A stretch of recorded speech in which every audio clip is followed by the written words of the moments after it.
నారాయణపేట మహిళా సమాఖ్య petrol bunk లాభాల్లో దూసుకుపోతుంది. సీఎం రేవంత్ రెడ్డి చేతుల మీదుగా ప్రారంభమైన మొట్టమొదటి మహిళా సమాఖ్య పెట్రోల్ బంక్ ప్రతి నెల లక్షల్లో ఆదాయం సమకూరుస్తోంది. పొదుపు పాఠాలతో ఆర్థిక ప్రగతి సాధించిన నారాయణపేట సమాఖ్య మహిళలు వ్యాపార రంగంలోకి అడుగుపెట్టి విజయాలు సాధిస్తున్నారు.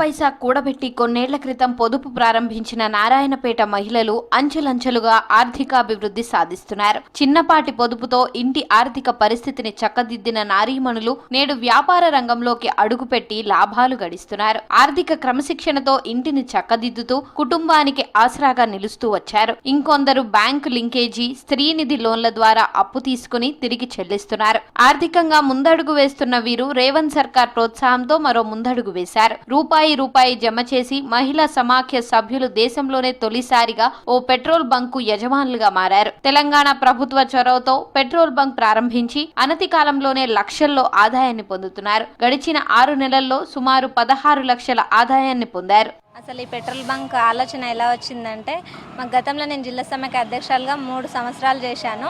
అప్పుడు గతంలో ఉన్న కలెక్టర్ సార్ కోయ శ్రీ హర్ష సార్ గారు అనేవారు, మీరు సంఘాల నుండి ఏమేమి చేస్తున్నారమ్మా, మీకు ఆదాయం ఏముందని అడిగారు. అంటే ఇప్పుడు మేము గ్రామ సంఘాల్లో వరి కొనుగోలు పడతాం, మరి జిల్లా సమైక్యకి ఏ ఆదాయం ఉందమ్మా అని అడిగారు. ఏవైనా అవకాశాలు ఉంటే ఇవ్వండి, ఖచ్చితంగా చేస్తామని చెప్పాం. మాకు ల్యాండ్ ఇచ్చి కంపెనీ బీపీసీఎల్ కంపెనీ వాళ్ళతో మాట్లాడారు.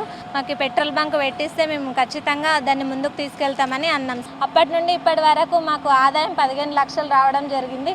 చాలా గర్వకారణంగా. నారాయణపేట జిల్లా కేంద్రంలోని సింగారం చౌరస్తాలో రాష్ట్రంలో మొట్టమొదటి మహిళా పెట్రోల్ బంక్ ను ఫిబ్రవరి 21న సీఎం రేవంత్ రెడ్డి ప్రారంభించారు. ఇక్కడ పనిచేసే వారంతా మహిళలే. పెట్రోల్ పోసే ఉద్యోగి నుంచి మేనేజ్మెంట్ చేసే వారి దాకా అంతా మహిళలే. ఇలా వారు బంకు ఏర్పాటు చేసేందుకు జిల్లా గ్రామీణాభివృద్ధి శాఖ చొరవ చూపింది. భారత్ పెట్రోలియం కార్పొరేషన్ లిమిటెడ్ ఆధ్వర్యంలో 1,23,00,000 రూపాయలు ఖర్చుతో బంక్ నిర్మించారు. ఇందుకు సుదీర్ఘమైన కసరత్తే జరిగింది. కలెక్టర్ సిక్తా పట్నాయక్ ప్రోత్సాహంతో డిఆర్డీఏ కార్యాలయానికి ఆనుకుని ఉన్న 6 గుంటల ప్రభుత్వ భూమిని డిఆర్డీఏ ZMS పేరిట రిజిస్ట్రేషన్ చేయించి బీపీసీఎల్ కంపెనీతో ఒప్పందం కుదుర్చుకున్నారు. 35,000 లీటర్ల పెట్రోల్, డీజిల్ నిల్వ సామర్థ్యం ఉండే ఈ బంకు 24 గంటలు పనిచేస్తుంది. రోజుకు 4,000 లీటర్ల పెట్రోల్, 6,000 లీటర్ల డీజిల్ వ్యాపారం జరుగుతోంది. మేము ఈ పెట్రోల్ బంకులు సాధించుకోవడం చాలా గొప్ప విషయము.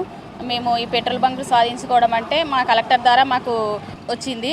ఈ పెట్రోల్ బంకులో మేము సాధించిన దాంట్లోనే మాకు ఉపాధి కలగడం అనేది చాలా గొప్ప. లాభాల్లో ఉన్నాము, మంచిగా చేసుకుంటున్నాము. మేము చేసిన దాంట్లోనే మాకు ఉపాధి కలగడం అనేది చాలా గొప్ప విషయము. ఈ మన తెలంగాణలోనే మొట్టమొదటిగా మహిళల పెట్రోల్ బంక్ అనేది ఏర్పాటు చేసినాము. అది మళ్ళీ మాకు ముఖ్యమైన విషయం ఏంటంటే, ప్రత్యేకంగా మన సీఎం సార్ గారే వచ్చి ఓపెన్ చేయడం అనేది చాలా ముఖ్యమైన విషయము. బంక్ లో ప్రతి నెల లక్షల్లో ఆదాయం వస్తోంది. బంక్ నిర్వహణ ద్వారా వచ్చే కమిషన్ జిల్లా సమాఖ్యకు చేరుతుంది. దీనికి అదనంగా ప్రతి నెల 10,000 రూపాయలు బీపీసీఎల్ మహిళా సమాఖ్యకు అందిస్తుంది. ఈ బంక్ నిర్వహణ ద్వారా 10 మంది మహిళా సభ్యులకు ఉపాధి లభిస్తోంది. నారాయణపేటలో మహిళా సంఘం ద్వారా పెట్రోల్ బంక్ ను ఏర్పాటు చేసుకుంటామని సమాఖ్య సభ్యులెవరూ కలలో కూడా ఊహించలేదు. ప్రభుత్వ ప్రోత్సాహంతో బంకు ఏర్పాటు కావడం, అందులో ఉద్యోగంలో చేరడం, నెల జీతంతో కుటుంబానికి అండగా నిలుస్తున్నారు.